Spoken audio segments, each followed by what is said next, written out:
Joining our conversation is MSNBC's Alicia Menendez. Also joining us, MSNBC National Affairs analyst John Heilemann and Democratic strategist Basil Smikle. John Heilemann, on the Joe Biden, who delivered that speech last night, how does Donald Trump go back to woman, man, camera, pickle, cucumber? Oh, how can he not, Nicole? Hi, by the way, happy Friday. Good to see you. It's been a long week. You've been on television basically like 24/7, right? Yes. I can't, it's... Yes. She I lives turn there on now, my John. television. I'm in New York. I'm in Delaware.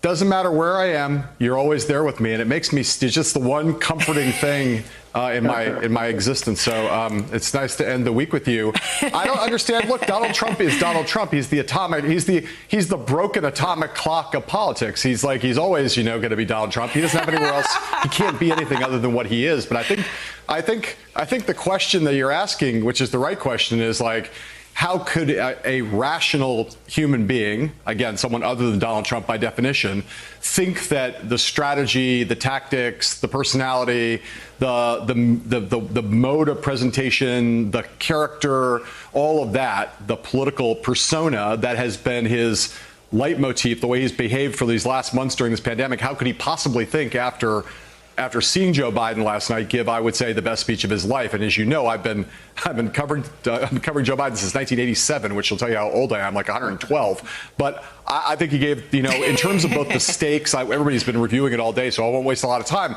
But in terms of this, the most important political speech of his life, and he gave, I would argue, the best and most effective political speech I've ever heard him give. How does Donald Trump continue to be Donald Trump in the face of that? And I think the answer is we're going to see more of Donald Trump, not a different Donald Trump, more of Donald Trump, but just like in Spinal Tap, he's going to try to turn it up to 11. Hey there, I'm Chris Hayes from MSNBC. Thanks for watching MSNBC on YouTube. If you want to keep up to date with the videos we're putting out, you can click subscribe just below me or click over on this list to see lots of other great videos.